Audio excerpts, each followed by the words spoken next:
നമ്മുടെ പെൺകുട്ടികളോട് നമ്മൾ കാണിക്കുന്ന കാരുണ്യത്തിൽ വെച്ച് ഏറ്റവും വലിയ കാരുണ്യം അത് അവർക്ക് ഏറ്റവും ശരിയായ മതവിദ്യാഭ്യാസം നൽകുക എന്നതാണ്. മതവിദ്യാഭ്യാസം നൽകുക. നബി സല്ലല്ലാഹു അലൈഹി വസല്ലം പറഞ്ഞത് ത്വലബുൽ ഇൽമി ഫരീദത്തുൻ അലാ കുല്ലി മുസ്ലിമിൻ. അറിവ് നേടുക എന്നത് ഓരോ മുസ്ലിമിനും ഫർളാണ്. അതാണായാലും ശരി, പെണ്ണാണെങ്കിലും ശരി. കാരണം നരകത്തിൽ നിന്ന് രക്ഷപ്പെടാനും സ്വർഗലോകത്ത് പ്രവേശിപ്പിക്കപ്പെടാനും മതത്തിലുള്ള അറിവ് വളരെ പ്രധാനമാണ്. ആ അറിവില്ലായ്മ കൊണ്ട് നമ്മളുടെ പെൺകുട്ടികളിൽ ഒരാൾ പോലും നരകലോകത്ത് പ്രവേശിപ്പിക്കപ്പെടാൻ പാടില്ല. അല്ലാഹു സുബ്ഹാനഹു വ തആല പറഞ്ഞില്ലേ, യാ അയ്യുഹല്ലദീന ആമനു ഖൂ അൻഫുസകും വ അഹ്ലീകും നാറാ. നിങ്ങൾ നിങ്ങളുടെ നഫ്സിനെയും നിങ്ങളുടെ കുടുംബത്തെയും നരകത്തിൽ നിന്ന് കാത്തുരക്ഷിക്കണം. പലരും ആൺകുട്ടികളുടെ വിദ്യാഭ്യാസത്തിന്റെ വിഷയത്തിൽ, അവരുടെ മതവിദ്യാഭ്യാസത്തിന്റെ വിഷയത്തിലൊക്കെ വളരെ ശ്രദ്ധിക്കും.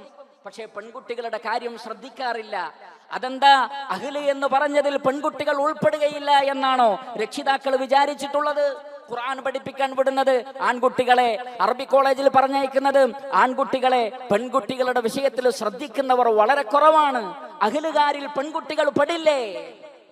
റഹ്മാനായ നാഥനോട് നമ്മുടെ പ്രാർത്ഥന എന്താണ്? ശരിയായ അടിമകളുടെ പ്രാർത്ഥന, റബ്ബനാ ഹബ് ലനാ മിൻ അസ്വാജിനാ വദുർരിയാതിനാ ഖുർറത അഅ്യുൻ വജഅൽനാ ലിൽ മുത്തഖീന ഇമാമാ. അല്ലാഹുവേ, മുത്തഖീങ്ങൾക്ക് ഇമാമായി എന്നെയും എൻ്റെ കുടുംബത്തെയും എൻ്റെ മക്കളെയും മാറ്റണമേ. ഈ ദുർരിയത്തിൽ പെൺകുട്ടികൾ ഇല്ല എന്നാണോ നമ്മൾ വിചാരിച്ചത്?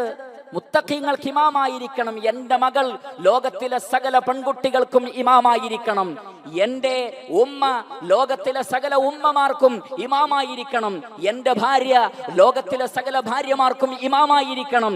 എൻ്റെ സഹോദരി ലോകത്തിലെ സകല മനുഷ്യർക്കും ഇമാമായിരിക്കണം. അങ്ങനെ സഹോദരികൾക്കും ഉമ്മമാർക്കും പെൺകുട്ടികൾക്കും ഭാര്യമാർക്കും ഒക്കെ മാതൃകയാക്കത്തക്കവണ്ണമുള്ള സംസ്കാരമുള്ളവളായിരിക്കണം എൻ്റെ പെൺകുട്ടി എന്ന് ചിന്തിക്കുന്ന രക്ഷിതാക്കൾ വളരെ കുറവാണ്. അതുകൊണ്ട് സഹോദരങ്ങളെ, പ്രിയപ്പെട്ട സഹോദരങ്ങളെ, നമ്മുടെ പെൺകുട്ടികളുടെ വിഷയത്തിൽ ശ്രദ്ധിക്കണം.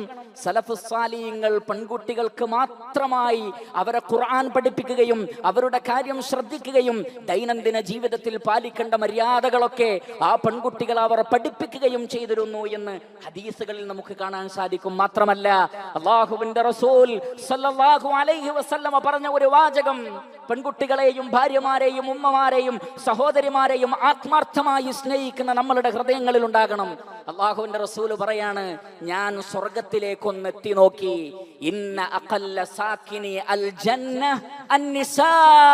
സ്വർഗത്തിൽ ഏറ്റവും കുറവ് ഞാൻ കണ്ടത് സ്ത്രീകളെയാണ്. സ്ത്രീകളുടെ എണ്ണം തുലോം കുറവാണ് സ്വർഗത്തിൽ.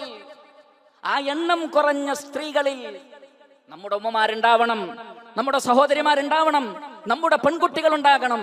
മറിച്ച് നരകത്തിലേക്ക് പല തിന്മകൾ കൊണ്ടും വലിച്ചെറിയപ്പെടുന്ന ആളുകളായിരിക്കരുത് പ്രിയപ്പെട്ടവരെ നമ്മുടെ കുടുംബത്തിലുള്ള സ്ത്രീകൾ എന്ന കാര്യം ഗൗരവപൂർവ്വം ഞാൻ നിങ്ങളും ചിന്തിക്കണം.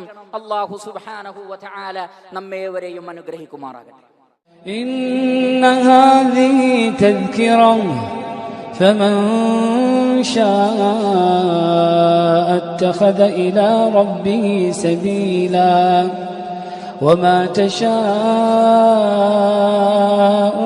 إلا أن يشاء الله إن الله كان عليما حكيما.